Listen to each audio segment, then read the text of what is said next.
I'm Professor Judith Anderson, and today I am the face of America.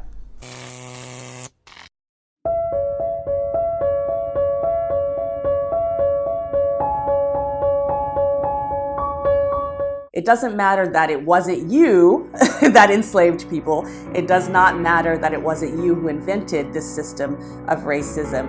You are benefiting from it by virtue of being white or white passing. So you first have to acknowledge your own culpability in that and say, okay, this is something that I could not control, but I can control how I'm going to use this white privilege or this whiteness within itself. The fragility comes from, I think, the shock of realizing that, and I think the fragility actually reflects on one level an acknowledgement of that, but also a refusal to accept it, because it's not something pleasant. It's complicated, it's very messy, and it requires a lot of work to get over as well. Hi, I'm Professor Judith Anderson. I am a cultural anthropologist and an Afro-Latin Americanist, so I am a researcher and an educator. I think that's one of the best parts is I do not come from an academic family. I actually come from an interesting blended family.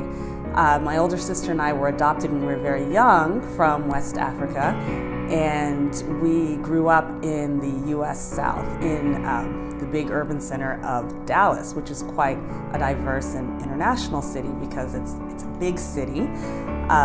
But we always loved education. That's one of the motivating factors for us coming to the U.S. was to be able to have the opportunity to study. Now, being in such a culturally diverse environment and being adopted by someone who was from the U.S. culture, I had to kind of immediately learn how to adjust and how to be around different cultures. And my adoptive mother worked as a missionary as well, so we had constant exposure to people from different religious backgrounds, cultural backgrounds, racial backgrounds as well. So yeah, I've always had a lifelong love of learning, and I think I'm the only person in my family who took it all the way to a Ph.D. But I've enjoyed, whenever I learn something, I've always enjoyed sharing it with other people. I think that's part of the excitement of learning is when you learn something, you want to tell somebody else about it. You want them to be educated as well, in hopes that they can also do the same for others.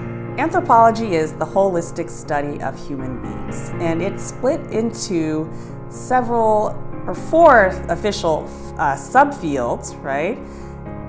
Cultural, you have, which studies, of course, people in contemporary societies, people who are around right now. Biological, which looks at humans as a biological species. It's also known as physical anthropology. It deals with things from primatology to genetics and anything that has to do with your existence as a biological, physical human being. You also have linguistics, which looks at language as a uniquely human phenomenon. We're the only animals on the planet who have the capability for language. And then we also have archaeology, which looks at the past societies, right? It's an examination of groups that are no longer around anymore. That's the easiest way to understand it. So basically what anthropologists do is they look at the entirety of the human experience to try to understand different phenomena that are happening now or have happened in the past. I like to think of my role as an anthropologist as a cultural mediator, and I help one group understand another. What's unique about the United States is that we very openly and publicly discuss issues of race, which does not happen across the globe. And this country also has a very well-known history of race. You can talk to people all across the country or all across the world, and they're pretty familiar with different, very highly racialized episodes in U.S. history.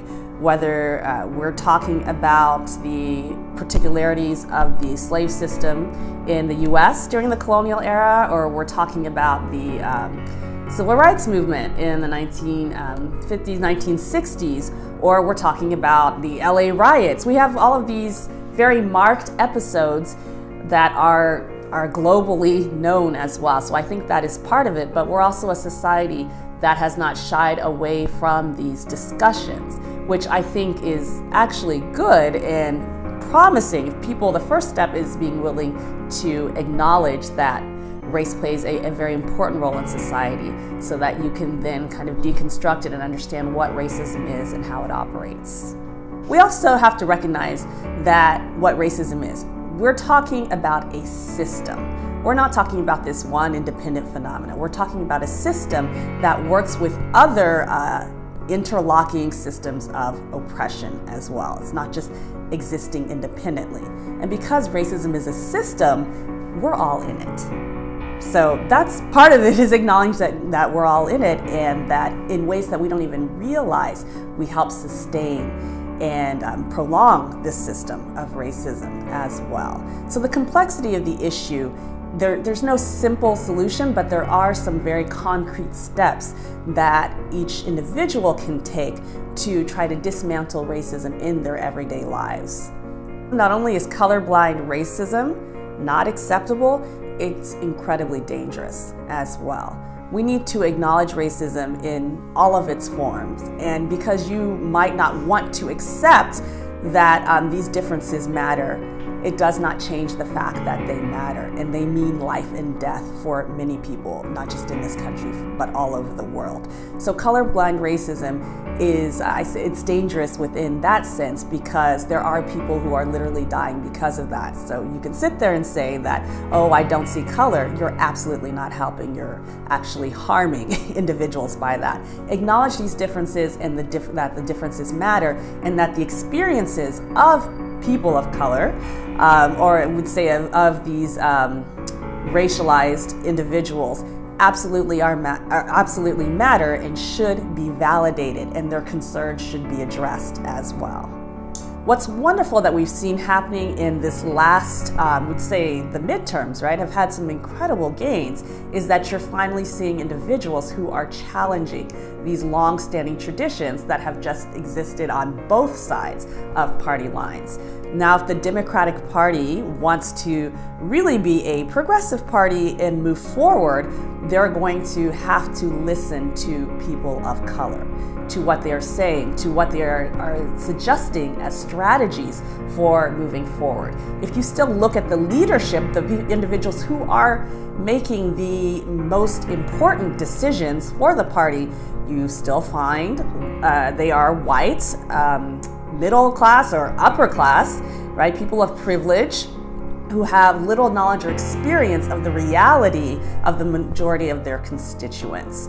So that is part of the problem as well. They need to actually listen to the voices of the people of color who have helped many of them get into the positions that they are in. Until they are willing to do that, you are not going to see a lot of dramatic changes. There has to be, as many people have stated, a real significant shift in leadership.